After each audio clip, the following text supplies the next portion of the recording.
This is Franchise Today, brought to you by FRM Solutions, providers of the best-in-class software solutions for franchise relationship management. Franchise Today is your destination for weekly information, conversations, and interviews with accomplished industry leaders, all of whom share best practices for sustainable growth and sensible franchising. Here now, your host, Stan Friedman, to kick off this week's podcast. Today is Wednesday, December 18th, 2024.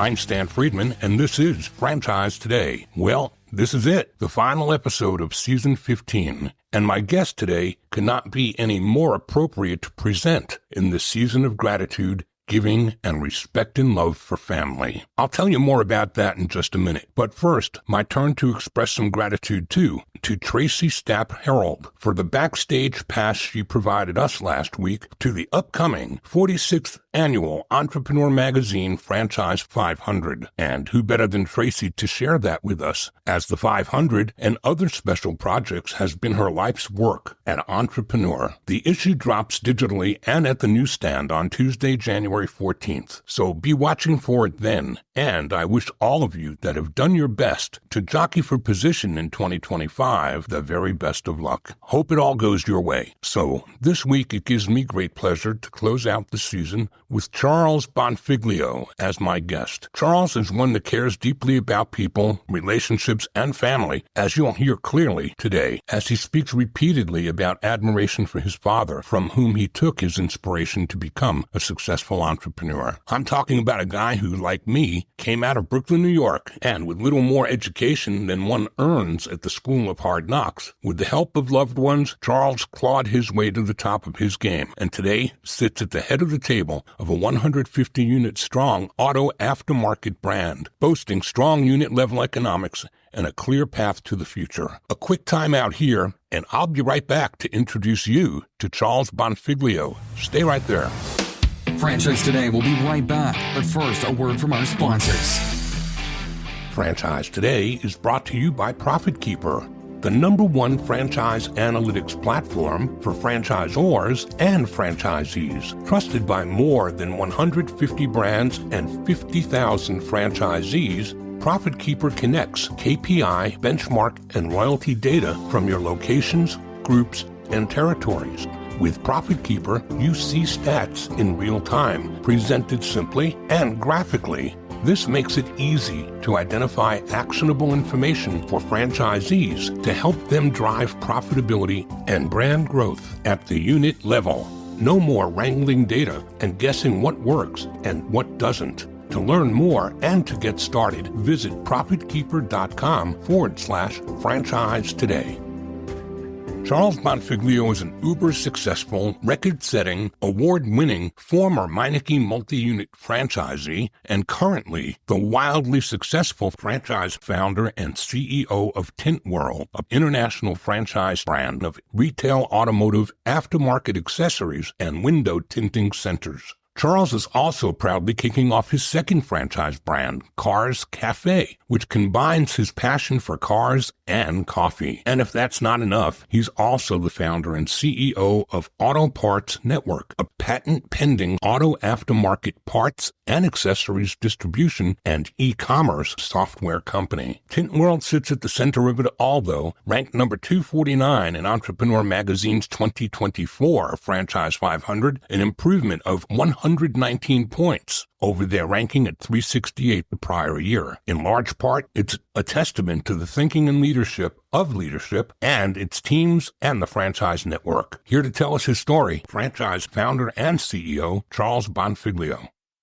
Charles Bonfiglio, welcome to Franchise Today. Thank you, Stan. It's great to be here with you. Well, I think this is long overdue. I've known about Tint World for a long time, but it wasn't until I read about you and a little bit more in the current issue of Franchise Times that I said, whoa, it's way overdue. I absolutely need to talk to Charles. He's doing great things and doing them well, and we need to bring that to the eyes and ears of others. Yeah, it was strange having you reach out to me. I knew your name and a little bit about you, but hearing from you and being excited to talk together, really happy to hear from you. Well, likewise, I'm really excited by what you're doing because you're in a marketplace that I remember Tint World. I lived in Miami, Fort Lauderdale, and in the years that you were growing your business, I think you were first actually, well, you can tell your story, but your signs, your Tint World signs showed me recognition. I mean, I knew who you were, and it's always fun for me when I'm talking to somebody that's in a marketplace that I'm familiar with, and not just the one you're in now, but the one you're from, because I'm part of that Brooklyn fraternity as well. And so this will be a fun conversation for me as well. So how about you share your story? Because we all know that franchising finds us. We don't find it. Charles, what were you doing? And tell us about those early years where you and franchising kind of found one another. Well, I grew up in Brooklyn as a teenager. My dad had a clothing factory, and after school, I was always interested in his business. So I wanted to learn every aspect of it. And through high school, I did that.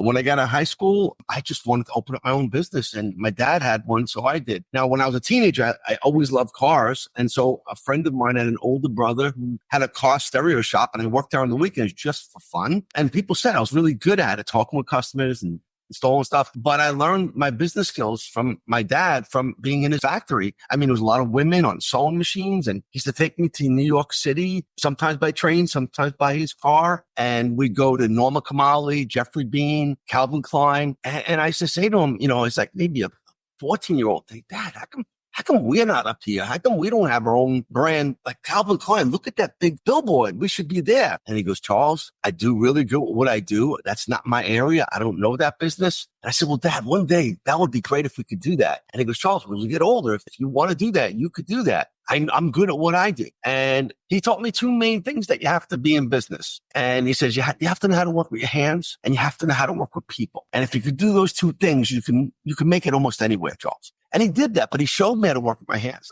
He would always show me how to put things together, build things. And that's really where I learned my business skills. So walk us up from there. You graduated high school. You didn't think about college. You wanted to go right into business, didn't you? Yeah, I really didn't even hear about college till I was at the graduation. Other people said, yeah, I'm going to go to college. How come I never heard that? Nobody told me about college. I thought it was for doctors and lawyers, and I wanted to be in business. So I just happened that way. And then I wound up, my father had some old piece of equipment and machinery and sewing machines. And there was a building that he had that he moved into a big one. He bought the building in a new building. It was just at that particular year. He had the lease on the old one. He goes, Charles, I have it available. Why don't you take that? I get so much work from all the upper end brands. He goes, but I get like Kmart and Walmart. They send this stuff to me. I can't do it all. I'll give you all the left overflow that I get. I said, okay, that's great. I said, but I'm going to only do this one way. He goes, what? I said, well, I want to be able to design my own clothing line. I told you all my life, I really want to design my own line. He goes, Charles, you could do anything you want. I said, would you help me? He goes, yeah, I'll tell you what I know, but it's not my area. But yeah, sure. So I went and I opened up the clothing factory right around 18 years old. And I ran it for about 2 years. But after that first year, I wanted to get into designing my own clothing line. So I came up with this name called G-Force Sportswear. And it was a Missy line for young teenage girls. And I just had a knack for it. And I was really good with all the stuff with making clothing. So I just had to know how to design it. How do I design it? So he says, put an ad in the Women's Wear Daily. It was a New York newspaper. And all designers looked in there and put an ad for a designer that would help me design a line. And this girl named Christine answered the ad. And she gave me a price to help me design a line. And the deal was I was going to pick out all the fabrics and wovens and knits and all the design of the colors and the fabric, and she would design the clothing line. We did that. It took a few months. Once the line was designed, I didn't know what to do at that point. I said, Dad, look at this. He said, that's really some line, Charles. I said, well, what do I do now? He said, well, now you got to go sell it. I said, sell it, Dad. I'm not a sales guy. I don't know how to do that. He goes, listen. He goes, you get yourself a garment bag. He goes, in certain days of the week, you call up, the department stores in New York, and they have buyers, and you go make an appointment. And I said, okay, I'll do that. And I did. But at like 18, 19 years old, I would go up there and they would look at me and not even really take me seriously, I think. And, oh, nice line, kid. We'll let you know. And I'd leave. And after a few of those, I says, Dad, I don't know. I don't think they really take it to me. He goes, Charles, you know what? New York is the fashion capital of the world. Maybe instead of going to New York, try, some of the department stores out in New Jersey. Maybe that'd be better for you. So I made an appointment with Bambergers. And I went out there on a Saturday, and the girl who was the buyer happened to be more closer to my age. She was maybe a year or two older. And when I brought the line, it related to her. She loved it. And she goes, I'm going to do you a solid. I go, what are you going to do? She goes, I'm going to write you an order, and I'm going to get you started. And I told her my story. I got a factory. I always wanted to design my clothing line. What do you think? And she wrote me this long, big order. I didn't even look at the order when I was in front of her. I just said, thank you so much. So I leave, I go in my car. And then when I got into my car, I sat down and I looked at the order. I'm like, God, this is $1 million order. Wow, I can't even believe it. So I couldn't wait to drive home. Again, this is like 1980, 81, 82. And I drove all the way from New Jersey to Brooklyn. I walked in, it must have been about 6:30. My parents and my two sisters at the kitchen table. And I walked in and I took this big form that she gave me and I threw it on the counter. I said, we're rich. And my parents looked at me. And so my dad actually said, let me look at that. So he took the order. And he looked, and then he flipped over on the back and he saw all the fine print. He goes, wow. He goes, Charles, you have to deliver this stuff and you don't get paid for 90 days. So $1 million order, that's a lot of money. You're going to have a lot of costs. He goes, and also if they don't sell it in the 90 days, they could either discount it or they can actually return it to you. I'm like, oh my God, what do I do? He goes, I don't really know. Let's find out. So he took me to the next day to Chase Bank. And, we sat with the banker and talked about factoring, and he'd have to put up his house and all this other stuff. And I walked out of the bank and I said, Dad, I don't want you to do that. I said, this is something I have to do myself, and I'm not going to put the family at risk. And he wasn't going to fight me back on it, but he was like, okay, well, what's next? I said, I don't know. So I started to think about what I'm going to do. Now, if Shark Tank was around, I could have went and saw Damien, I got an order. You got to help me put this in. Right. At the time, my father was the richest guy I knew. So I basically just went back to the office and I said, what do you think I should do that? He goes, well, first thing I think you got to do is call the girl from Bamberger's and tell her that you can't fulfill the order. You got to be honest. So in the future, when you're ready for this type of growth, you can handle it. He goes, the second thing, he goes, I think you should really go out and do the mom and pop stores. He goes, you got all these little boutique stores in Brooklyn, Queens, Long Island, Staten Island. Go around and sell them in there.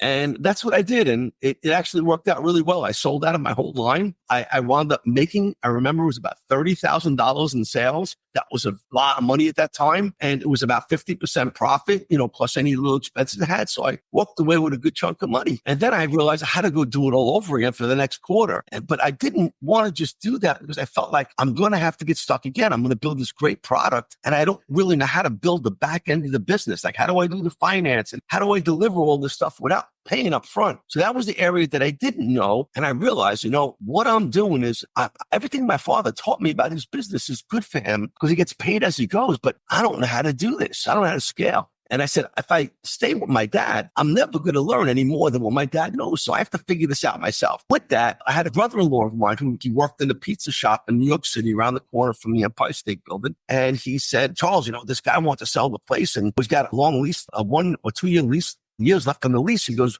we could buy it. I think it's a good deal. He goes, but I don't have enough money. Would you do it with me? And I had some money from the deal I made. And from that, so I went in partners with them on the pizza place. It was really good for a little over a year. And then I got a call from the landlord. And he said, listen, your lease is coming due. You're going to have to move out. I go, what do you mean? I thought we had an option to renew. He goes, well, we have an option that on the landlord can option to renew. You don't have that option. And the bar next door wants to take the place and they'll pay a lot more money. So we actually wound up closing down the business. We did well, even though we were only a little over a year. We made our money back and then some. So we closed down the business. And at that point, I went home and I told my parents, I want to do something different. They said, what do you want to do? I said, well, I want to do what I like doing. Dad, I love your business and I knew everything that you taught me and couldn't really get the manufacturing going the way I wanted because I didn't know that business. And then I did the pizzeria because my brother-in-law told me about it. And it was a good business. I learned a lot. I said, but I want to do something that I want to do. He goes, what's that? I said, I want to go to where palm trees are, drive convertibles, and I want to work on custom cars. I want to build my own custom car stereo shop in Florida. I sold my weight equipment.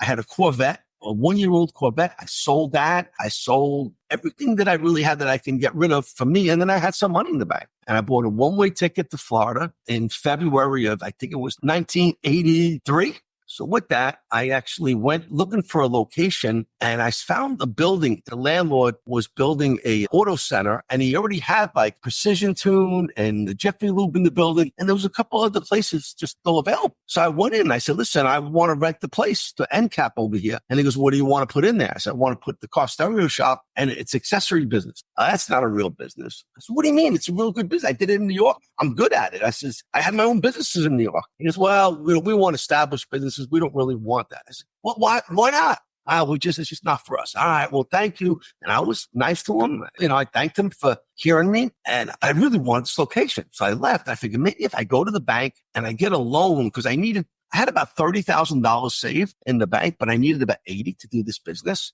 That was my business plan. So I actually went back to the bank and I spoke to the girl in the bank and I sat down in front of her. I said, listen, I need a loan. I have about $30,000. Here's my business plan to build my car accessory shop. And can I get a loan? And she goes, no, I'm sorry. We don't have any loans for that. I said, why not? She said, well, you're a startup and we don't really lend to startups. We only lend to existing business. Well, how do you get to business if I don't ever get a loan to get into business? And she goes, well, I'm sorry. I said, okay, well, thank you very much. And I left and I said, what am I going to do? So I figured, you know what? I had my mind on doing this deal, but I said, let me go. I have to do something. Let me get a job in a car stereo shop. So at least I can learn where the vendors are. Where do I buy product? Maybe I'll meet some installers when I'm ready. And I went there and I got a job in a stereo shop for a couple of months. While I'm in there, my mom calls me up from Brooklyn and she says, Charles, our family is having a wedding. Your cousins are all going to be there. Why don't you come up here and come to the wedding for the weekend and see all your cousins? I said, all right, Mom, I'll come up. And I booked the plane ticket and I went back for the weekend. And while I was in New York, I ran into one cousin of mine. His name is Roland Giuliano. He said, what are you doing in Florida? And I told him what I just told you. I'm trying to get it going, but haven't really dialed in yet. And he said, I know you'll do well. You're good at everything you do. I said, I know. Thanks, Roland. I said, what are you doing? He goes, well, about a year ago, him and his brother moved to New Jersey from Brooklyn and they opened up a franchise. Franchise? What's that? He goes, well, it's a Meineke discount muffler franchise. I said, mufflers? I said, you make money with that? He goes, oh yeah, we're doing really well. And we're actually getting ready to open up a second one. We bought a house out there with cars. And him and his brother. I'm like, really? He goes, yeah.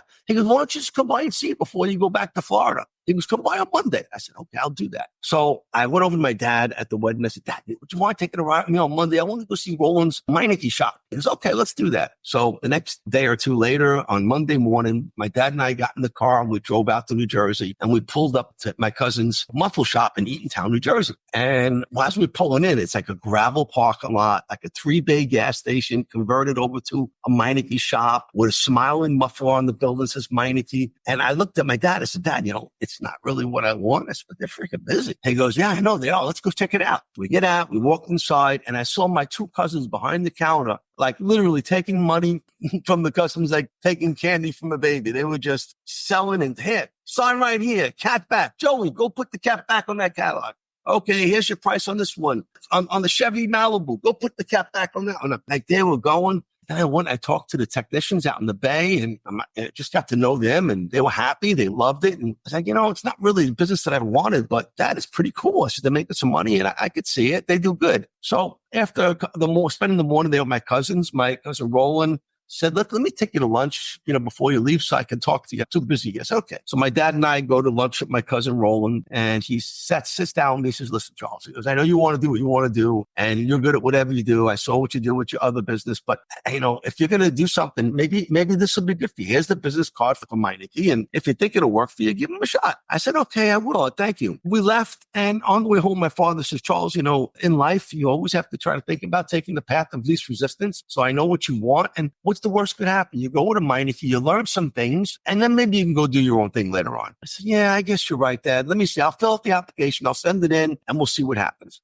About 2 weeks later, I get a letter in the mail from Meineke. You've been preliminary approved for a Meineke discount muffler shop. Your next steps are ... I'm like, wow, that's the first yes I got since I'm here. So I took the letter and I says, let me go back to the landlord and show him. Even Meineke wants me. He's got to want me. So I go and I was going to use the letter from Meineke as leverage that, look, a big company like that wants me, but I really want to build my business to your place. And the landlord goes, well, if you want to put the Meineke in here, I'll give you a nice long lease. I'll do the build out. I'll give you some free rent. We love a brand like that. I'm like, but you won't let me do my own business? He goes, no, we want like that kind of business. That's when we open up these properties, the bank lends us money on getting successful brands in there. So that would be good for us. So I says, okay. So I left there and I went back to the bank and I said to the same girl at the bank that said no to me, I said, listen, I know you told me no for a loan. I says, but I got this letter from Meineke and they're a franchise and they approved me. I mean, you still wouldn't give me a loan? Oh, for a franchise? Yeah, we got a special SBA loan. We'll write that right up. We'll give it to you. Here. And she gave me the paperwork. So the landlord gives me the lease before I leave for the Meineke. The banker gives me the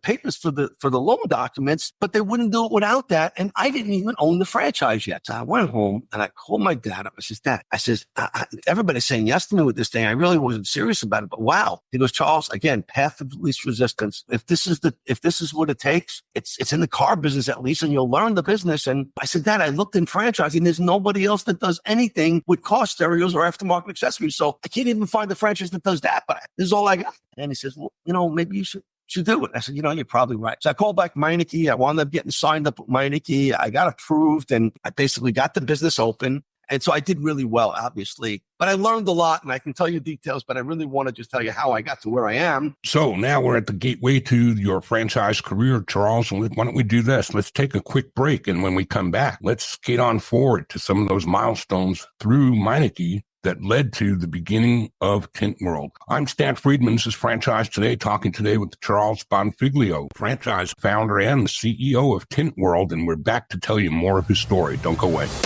Franchise Today will be right back, but first, a word from our sponsors. Franchise Today is brought to you by FRM Solutions, offering the only CRM tool built exclusively for franchising that lets you have it your way. Whether you're a single brand needing professional tools across departments or a portfolio of brands needing franchise-specific CRM across the enterprise. Either way, FRM satisfies the needs of many with the power of one. That's right, one single instance of FRM is all it takes across departments or across brands. So if you've had it with inflexible, one-size-fits-all CRM, end your frustration today. FRM offers robust dashboarding, tailored reporting, and with open APIs, FRM pushes, pulls, and integrates with other databases, providing you with a single source of truth. Don't just take my word for it. Visit them at frmsolutions.com and order up a demo today. And we continue the conversation with Charles Bonfiglio, franchise founder and CEO of Tint World. But Charles, we left off with you opening or getting ready to open your first Meineke. Why don't you walk us through that opening and what it led to, and how long did it take you to actually get to the Tint World dream? So my first store opened Meineke in 1983. And after the first year, I told my wife, I came down to Florida to drive a convertible Corvette. I want to buy a new car. Can I do that? You think we're good enough? She was doing the bookwork, so she knew better than me. I was doing sales, marketing, operations. She was doing the bookwork. So she was, Charles, you're doing a really good job. And thank you for everything you've done for us, getting married and the townhouse. But if you really want that, you might want to open up another one of these. Okay. I called up Meineke. I said, I need another license. Not even a few months later, I had the second store open. 2 years into that, I said, can I buy the car now? I said, we're doing just something in this store as the other one. She goes, yeah, go ahead. I went and bought a new convertible Corvette. And then 2 years later, after going through all these conventions with Meineke, I'm hearing other people are buying properties and open up their Meinekes in them. I thought, Jeanette, I want to do that. I want to buy my own property. They do it. I could probably do it. She goes, Charles, if you want to do that, you might want to open up another one of these so you can have the money for just to open up that. That's more expensive. I said, okay. So I got another Meineke. I opened up. Another year or so went by, and I was ready to start opening stores. And I basically went out and bought a piece of property. I built my first building. I opened it up and I loved it because it was exactly built the way I wanted. I loved it so much. I went out and bought more, and I did another one. My last Meineke opened up in 2001. It was the biggest Meineke ever, and actually wound up being the first Meineke to go over $2 million in sales in like the second or third year I opened. And it continued to do over $2 million in sales. And my other stores were doing all 1 million, 1.25. And then I started selling off the properties that I didn't own the properties. I sold the businesses. And I kept a couple of them that I owned the properties on. But at the time, my wife was starting to have babies, with me. We had 2 kids. And I said, okay, I'm going to take a couple of years off to not open up new stuff. I'll just work on these. In 2005, I told my wife, I'm ready to open up more stores. She said, well, what do you want to do? I said, I don't think I want to open up Meinekes anymore. She goes, what? Why? What do you want to do? I said, I want to open up the business I always dreamed of. I said, but I just don't want to open one. I think I want to build my own franchise. And I think I can do it better. I said, I really think I can. She goes, well, okay. I said, well, would you be willing to cover the stores while I work on this project? She says, yeah, okay. The kids are in school now, whatever. I said, okay, great. So I actually, instead of starting from scratch, it was this cool little business called Tint World. They had about 6 locations, and they started in 1982 with the first one. I bought my car there for tint over the years. I called up the owner. I said, hey, His name was Bobby. I said, Bobby, would you mind if I take you to lunch? My name is Charles. I own the Meineke. Oh, yeah, I know you. So we went out to lunch. After that meeting, I told him I want to buy his business. And he said, well, why do you want to buy his business? I said, what's the matter? What's the difference? He said, well, I just want to know. I said, well, I'm going to open up a franchise. And he goes, oh, wow, that's really great. After about 2 months of talking with them, I secured a deal where I bought the assets of the whole business, the trademark, the name and everything. And then in that 2006, I closed on that deal. It took me a year to write the franchise FDD, the franchise agreement, the business system. And I launched franchising in 2007. And then we awarded the first 3 stores. I took the first 6 stores with the new 3 stores. We sat down together at one big meeting and signed all the franchise to memorialize the franchise system. And then we went forward from there. And then from there, every year, it was a few more stores. And I had to just dial in. It took me till about 2019 before I really felt the brand was ripe. It was good. I had a brand guide. I had a store design. I had a display package. Everything was set up to where I was comfortable that this is a predictable model. I could open them over and over again. And I was ready to start scaling and focus my energies on growing faster. So in 2019, I had about 75 stores and maybe 20 in the pipeline being developed. And I spent that whole 2019 learning, what do I need to go and grow in 2020, which is going to be my year. Of course, I came into 2020. I went to the International Franchise Association show in Orlando. I started talking to broker networks and people over there. I ran into Ted Pierce, who was the attorney from Meineke at the time. And so I really learned, and they all gave me input. They all were so great. They all chipped in and talked about what I can do. A lot of them knew me. So with that, I went back and I hired an onboarding person, a director of onboarding. I hired another salesperson in-house. I beefed up my marketing. I worked with the broker network. And of course, lo and behold, we got hit with the pandemic in February of 2020. And I didn't let that stop me. I happened to be blessed and lucky that we became an essential business and other franchises maybe weren't so lucky. And so the brokers and franchisees that own these other systems that weren't doing so well started to migrate to my brand. And we wound up selling 21 licenses in 2020. We sold 68 or 69 licenses in 2021 and pretty much 50 to 60 all the way through after that every year. And so that's how we got to where we are. And we're still growing pretty quickly. Now we have just about 150 stores open and we have about just under 100 stores in the pipeline being developed, with about 25 signed leases ready for 2025. What a great story. So would it be safe to say that Meineke came to your rescue as a franchise opportunity to get into business for yourself in Florida? That was the first box that Meineke checked for Charles. And then you took the education of everything you learned, and that became the foundation of your knowledge in the franchise business to establish your own. They basically set you up, didn't they? Absolutely. It was indirectly a learning experience that I achieved. It was amazing. It's a Cinderella story. You can't make it up. But yes, I learned so much from this. And there was so many great things I learned from Meineke.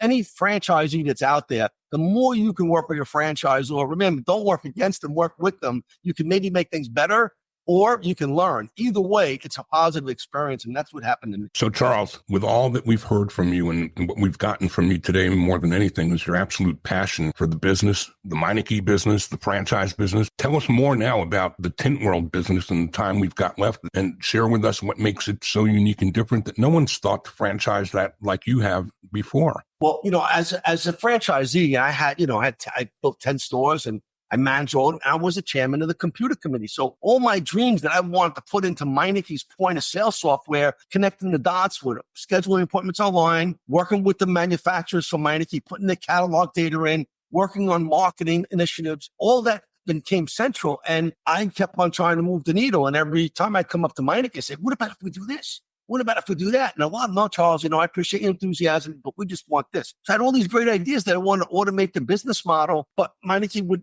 only want what they want. They're a big company. They need to chip away at what was important to them. And I had all these great ideas. So I figured when I opened up my own franchise, every idea that I ever had, I was going to put my money where my mouth is, and I was going to put it to work and build a tech stack that would be awesome for franchisees so they'd be able to quickly understand what they need, where they're at, what the KPIs are, and how do they get better. And that's kind of what I rolled into Meineke as fast as I could, as much as I could, and I still do it every day. It's my hobby to make a system that's bulletproof. Well, so Charles, take out the crystal ball, read the tea leaves. We're in a post-COVID world now. What do you see 1, 3, and 5 years out? That's, I try not to look 5 years out because things change so quickly. But what I believe that's happening we're just building our new corporate headquarters, 14,000 square foot. It should be open by June. So I have a whole training center there. I have a second brand I'm building, which is Cars Cafe, where coffee lovers and car enthusiasts gather together. That's going to be launching probably by next year. And so I think that Tint World is going to grow very quickly. We grew in 4 years from 75 stores to 150 with 100 in the pipeline. So I want to continue that path of growing faster. So I'd say 300 stores in the next couple of years. And in 5 years, there's going to be probably 600 or more. And that's just in the US because we have some international franchise licenses that are starting to grow really quickly too. So I think that it's just going to get better and we're going to grow faster. And all the dreams that I have of automating this business model will not only be used for Tint World, but I'll be able to build software and systems that I can actually have other franchise systems use because I'm all about the more people I can help grow, the more I myself will grow. And it's not just about the number of units, but it's how well they're doing. And you've got operators who are coming back for second, third, and multiple stores. So that's kind of strong validation, isn't it? It is. I mean, when I have about 35% of my franchisees now have multiple locations. So that's a really good thing. And our same store sales has continued to grow almost every year since I opened the company. And that's what I'm doing. And not at the expense of any gross profit margin. I'm really into fun businesses, high gross profit margins, and growing sales and empowering people. To me, that's the real magic here. It's not how many do you have, it's how well are they doing? And then they're coming back for more. So I didn't want to leave the message hanging out there that it was just about growing quickly. Growing successfully quickly is really more the point. They go hand in hand. I mean, you can grow quickly for a spurt. And then when people realize you're not really doing right or you're not doing well, that's not going to get you anywhere. I got to play the long game. The long game is always building relationship with franchisees. And you know what? There's people that at one point in their life, they're not like me. I've been doing this my whole life. Sometimes they want to get out. Sometimes they want to go enjoy life and do something different, or they want to buy more. Whatever it is that they want to do, I just want to help them in when they're ready to grow. And I want to help them move on if they want that. I have people that have left the system and I can say, every one of them, I can shake the hand. I can go out to them. I love them. There's really nobody that leaves that I'm not happy with as friends. But for the majority, they all been staying for a lot of years, 10 or more years. Great story. Charles, how do people find you to learn more? Because I'm certain they're going to want to. How about some contact info? Well, contact info is, of course, you can always go out to tintworld.com if you're a customer, and we have everything to learn about us. Tintworldfranchise.com. If you're interested in franchise information, you can learn there. And we have an 800 number you can call either way, retail or franchising. And if it's a personal reach, you can always look me up on LinkedIn. I'm pretty well known with people in the community in the franchise space over there. This has been a terrific opportunity to get to know you better, Charles. And the thing that I know for certain is that you and I could sit here for 3 more hours and keep on going because there's so much more to talk about. Oh, yeah. There's so many nuances in that story that I can tell you how I've learned and how it can help other people. I want to thank you for coming and sharing it here with us today, Charles. Charles Bonfiglio, franchise founder and CEO of Tint World. Thanks so much for coming to Franchise Today. Thank you very much, Stan. I appreciate it. Well, that's a wrap for this week and the season. Remember to subscribe to Franchise Today so that you never miss an episode. You'll find us at Apple, Spotify, iHeartRadio, and everywhere you chase podcasts. Also, ask Alexa, Siri, or Google too to play the latest episode or find us at our home, www.franchisetodaypodcast.com. There you can drop me notes, make guest recommendations, and of course, feel free to leave a review. Please do. My very special thanks to our sponsors, Profit Keeper, Zorforum, and FRM Solutions, all of whom make this podcast possible, and to all of our friends and franchise fam, and especially to all of you who keep coming back for more as we enter our 16th season. So until we meet again on the 8th of January, 2025, I'm Stan Friedman wishing you the very best of all things franchising, a very Merry Christmas, Happy Hanukkah, and a Happy New Year. And with all of that said, Franchise Today is out. Franchise Today is a production of FRM Solutions, providing best-in-class CRM tools to empower relationships with prospective and existing franchisees. Find them online at frmsolutions.com. Join Stan every Wednesday at noon Eastern for another episode of Franchise Today. When you're part of a military family, you understand sacrifice and support. At American Public University, we honor your dedication by extending our military tuition savings to your extended family. Parents, spouses, legal partners, siblings, and dependents all qualify for APU's preferred military rate of just $250 per credit hour for undergraduate and master's level programs. American Public University. Value for the whole family. Learn more at apu.apus.edu/military.